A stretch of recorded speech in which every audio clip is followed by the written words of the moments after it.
One piece chapter 1165 का rough translation हमारे सामने आ चुका है with no H scan. Draw scan कुछ थोड़ा बहुत हमारे सामने लीक हुआ जैसा हमेशा होता है। तो चैप्टर रिव्यू जैसे हम लोग अपलोड करेंगे फ्राइडे को, तो इससे पहले थोड़ा इसके बारे में बातचीत करते हैं बिकॉज बहुत कुछ है जो हमारे सामने ऑलरेडी रिवील हो चुका है। फर्स्ट ऑफ ऑल चैप्टर का टाइटल हमारे सामने रिवील हुआ इकोस, अलग डिफरेंट टाइटल है एंड मैं बोलूँगा टाइटल इज एक्चुअली इंटरेस्टिंग। इसी के साथ हम लोग को पता चल रहा है लास्ट चैप्टर जहाँ पर जिस मोमेंट पे खत्म हुआ ये चैप्टर वही से स्टार्ट होता है। I mean Roger, Garp and demon rocks से ज़ेबेक जो वॉइस ऑफ ऑल थिंग्स के थ्रू बोल रहा था कि यहाँ पर उसको मार देने के लिए भीख मांग रहा था।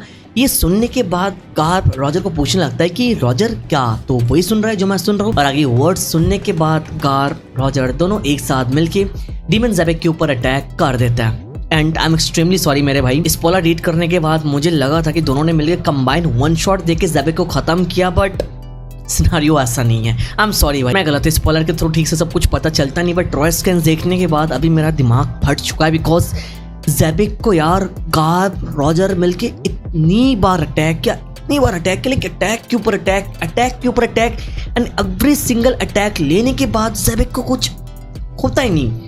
बंदा इज दैट स्ट्रांग। ज़ेबेक ऑलरेडी बहुत स्ट्रांग है, हम लोगों को पता है, बट ऊपर से डोमिनिवर्सी होने के साथ ज़ेबेक और भी ज़्यादा स्ट्रांग बन चुका है because under Amos control characters और भी ज़्यादा पावरफुल हो जाता है, जो ज़ेबेक को इस वाले चैप्टर के अंदर हम लोगों ने होते हुए देखा। ये बैटल जो यहाँ पर हुआ ना, that was a legendary battle. और अगर ठीक से देखे तो हमको पता चलता है यहाँ पर जितने लोग हैं सारे के सारे लोगों के नाम के साथ डी है। टैबिडी Xebec, Gol D Roger and Monkey D Garp. तो ये बैटल तो ऑलरेडी स्ट्रांग हो जाता है। दोनों डी क्लैन के मेंबर एक साथ टैबिडी ज़ेबेक के ऊपर इतने सारे अलग अलग एंगल से अटैक किया, बट ज़ेबेक को कुछ होता ही नहीं मेरे भाई। ये तीनों की इस बैटल से क्लोजल क्लैश क्रिएट होता है जिससे सुप्रीम हाके रिलीज होती है। एक अलग लेवल पर ये वेव जाती है कि इस वेव से रॉजर एंड गार्प क्रैश हो जाता है माउंटेन के साथ। वो जो गॉड वैली का एक सिंगल स्टैंडिंग वहां पर बचा था उसके साथ, और वहां पर क्रैश होने के साथ वो जो एक लौता माउंटेन बचा था गॉड वैली का, ऑलरेडी तो एक डिस्ट्रॉय हो चुका है व्हाइट बियर्ड एंड डीमन ज़ेबेक के क्लैश के चलते, और दूसरा भी यहाँ पर डिस्ट्रॉय हो जाता है। गॉड वैली का जो स्पेशल सिंबल है वो सिंबल यहाँ पर टूट जाता है पूरा। आगे रॉ स्कैन्स देख के मजा आ जाता है। गार्प रॉजर दोनों वहां पर टकराने के बाद उठ के खड़े हो जाते हैं, अपने जैकेट्स उतार देता है एंड ऑन सेकेंड वो फाइट को कंटिन्यू करने लगता है। It was a non stop battle. वो लोग ट्राई हार्ड करते हुए जा रहे थे ज़ेबेक के अगेंस्ट। अगर डेनियन मोशन के थ्रू रॉजर एंड गार्प अपने क्रूमेट और अपने सोल्जर्स को बता देता है वो लोग यहाँ पर आएंगे, और इससे पहले वो लोग यहाँ पर ज़ेबेक के साथ फाइट कर रहा है। गार्प रॉजर को बता देता है उसका यहाँ पर प्लान था गॉड वैली से रॉजर एंड रॉक्स दोनों को पकड़ के लेकर जाने का हैंडकफ पहना के, बट यहाँ पर जैसे सिनारियो चेंज हो चुका है तो उसके प्लान में भी चेंज आ चुका है। अब रॉजर भी गार्प को बता देता है उसका यहाँ पर एक ही काम था, शैकी और बाकी तरह ट्रेजर को लेकर रवाना करने का। आगे दोनों बताने लगता है उनके पास और कोई ऑप्शन नहीं है टीम अप करने के सिवा।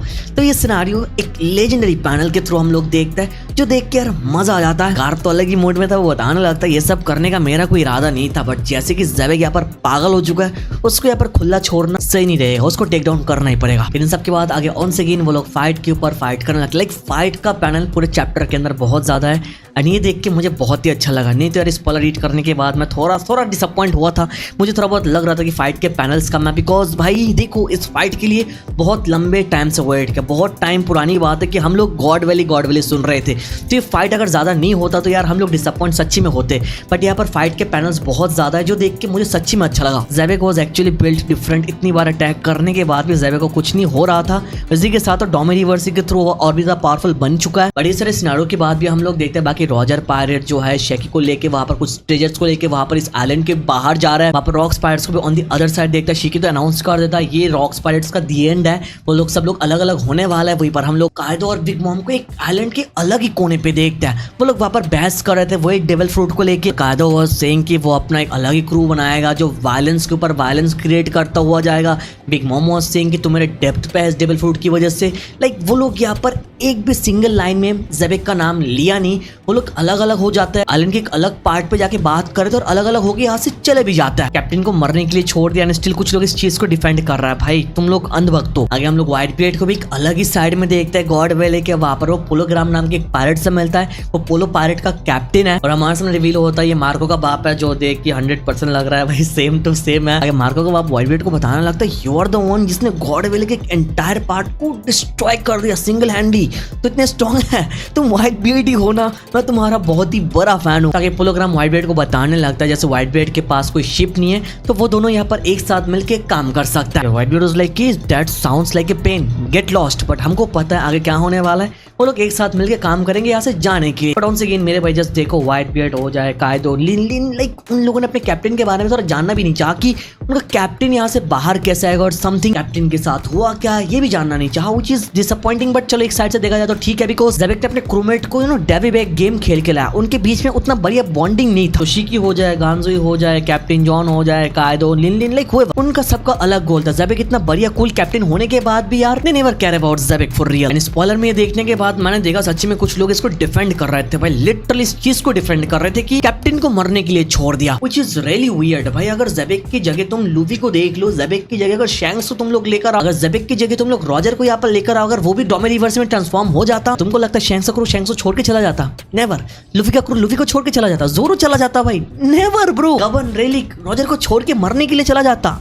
ना bro, you can't defend Xebec's crewmate here, never मेरे भाई। But it is what it is. थोड़ा सा यहाँ पर 2v1 करवाना था, रप अप करना चीजों को जल्दी, तो इसलिए कर दिया फॉर दैट रीजन। एक ही चैप्टर के अंदर सब कुछ स्टार्ट हुआ, एक ही चैप्टर के अंदर फाइट भी खत्म हो जाता है। जैसे कि अभी तक हमारे सामने फुल चैप्टर नहीं आया, rough translation with Roy scan आया, तो बहुत सारे ऐसे चीजें जो हमको ठीक से पता नहीं चल रहा, जिसके बारे में फ्राइडे को बात करूंगा चैप्टर रिव्यू के टाइम। और इतना हमको पता चला इस वाले चैप्टर के अंदर ड्रैगन भी दिखा एंड ड्रैगन ने एक बढ़िया रोल भी प्ले किया। इसी के साथ एक बढ़िया चीज हम लोगों ने देखा, गबन रेलिक रॉजर का लेफ्ट एंड राइट हैंड दोनों शिप से उतर जाता है और रॉजर को ढूंढने के लिए चला जाता है और बाकी लोगों को बता देता है तुम लोग रवाना करो, हम लोग रॉजर को ढूंढ के लेकर आता है। इसे बोलते हैं क्रूमेट्स मेरे भाई, रॉजर के लिए फिक्र देख रहे हो, शिप से उतर गए ब्रो, और वहाँ पे रॉक्स पायरेट्स अपने कैप्टन को छोड़ के चले गए। इसे बोलते हैं असली बॉन्डिंग जो रॉक्स पायरेट में मिसिंग था। और रफ ट्रांसलेशन के थ्रू हम लोग को पता चला इस चैप्टर में हम लोग इमू को देख रहे हैं, बट इमू के इस फॉर्म को हम लोग नहीं देखने वाला है, हम लोग सैटर्न का नॉर्मल बॉडी देखते हैं। बट नॉर्मल बॉडी के साथ जो आंखें हैं वो इमू की आंखें थी। सैटर्न के नॉर्मल फॉर्म को इमू पोजेस करके रखा था और उसकी आंखों के थ्रू सब कुछ देख रहा था। आगे इमू सैटर्न को पोजेस करके नॉर्मल फॉर्म में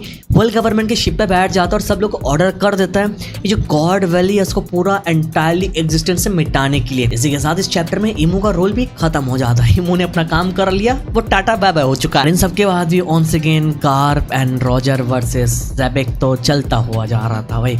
गार्प रॉजर हाकी कोटिंग के साथ अटैक करने के बाद भी ज़ेबेक का कुछ नहीं कर पा रहे थे मेरे भाई। रॉक्स अपने सुप्रीम किंग हाकी को यूज करता है गार्प एंड रॉजर के सुप्रीम किंग हाकी के बदले और सारे के सारे उनके अटैक को कैंसिल कर देता है। अगर रॉजर गार्प के पास और कोई ऑप्शन नहीं था, ज़ेबेक डोमिनेट कर रहा था, तो रॉजर गार्प को एडवाइस देता है यहाँ पर बोले काम कर सकता है। अपना जो एंटायर हाकी है, लाइक यहाँ पर पूरा हाकी के बारे में बातचीत चल रही है, अपने सारे हाकी को एक कंबाइन अटैक के साथ रिलीज करने के लिए। बट यहाँ पर एक रिस्क था एंड दैट रिस्क इज ये अटैक करने के बाद वो मूव कर ही नहीं पाएंगे, वो लोग वहीं पर पड़े रहेंगे बिकॉज उनके अंदर कोई एनर्जी बचेगा ही नहीं, बिकॉज वो लोग एंटायरली अपने सारे हाकी को एक सिंगल अटैक के साथ यूज करने की बात कर रही है, जो बहुत ही बड़ी बात है। रॉजर के ये प्लान सुन के गार्प दोबारा सोचता नहीं, एग्री कर लेता है। दोनों अपने सारे हाकी को अपने लास्ट अटैक में कंबाइन करके खतरनाक डबल स्पीड के साथ अटैक करता है और अटैक लेने के साथ Xebec got defeated. Yes, brief spoiler से लग रहा था कि इतनी जल्दी खत्म हो गया, बट ना, रॉजर गार्प ने बहुत सफर किया and it was the last resort. यहाँ पर हमको समझना चाहिए दो डी क्लैन के बंदे आपस में एक साथ मिलके सारे हाकी को यूज करके एक कंबाइन अटैक यूज किया। It was more like do और डाई, मारो नहीं तो मर जाओ। इसी के साथ ये चैप्टर खत्म हो जाता है। नैरेटर चैप्टर के लास्ट में रॉक्स पायरेट्स के लेगेसी के बारे में बात करता है, व्हिच वाज एक्चुअली सैड। और एक चीज और बुरा लगा बिकॉज रॉय स्किन पे मैं देख रहा था यार, एंटायर फाइट में Xebec was crying, literally he was crying. उसको ऐसे रोते हुए पूरे फाइट में देखने के बाद हमको इजीली समझ में आ जाता है ज़ेबेक यहाँ पर पूरा ट्राई कर रहा था इमू के उस पावर के अगेंस्ट फाइट करने के लिए। ज़ेबेक मनी मन चाहता था कि उसको मार दे, वो ट्राई हार्ड कर रहा था मरने के लिए ब्रो। बट एक चीज का मुझे हमेशा मेरे भाई अफसोस रहेगा, ज़ेबेक लाइक कैरेक्टर का फुल पोटेंशियल हम लोग कभी देख ही नहीं पाए। जस्ट उसका एक सिंगल नेम अटैक देखा, that's it. We never got to learn anything about ज़ेबेक, about his power, about his prime, about his single duel with full power. Never मेरे भाई, ये अफसोस हमेशा दिल में रहेगा। बट जैसे लोकी ज़ेबेक को अपना आइडल मानता है, उसको फॉलो करता है, तो आई होप लोकी को फुल पोटेंशियल के साथ हम लोग फाइट करते हुए देखेंगे। तो आई ओडा सेंसेई यहाँ पर हमको लेट डाउन नहीं करने वाला है। बाकी यहाँ पर रफ ट्रांसलेशन था, रॉय स्कैन था, तो बहुत सारी चीजें मिसिंग भी है। चैप्टर रिव्यू में फ्राइडे सैटरडे के अंदर हम लोग इसके बारे में बातचीत करेंगे। नेक्स्ट वीक ब्रेक है, 3 चैप्टर लगातार मिला, खुश रहो भाई। बाकी इसके ऊपर चाहो तो अपना ओपिनियन नीचे कमेंट पे दे सकते हो। चैनल पर ना सब्सक्राइब कर देना please. Thank you so much for watching this video. तो मिलते हैं नेक्स्ट वीडियो में।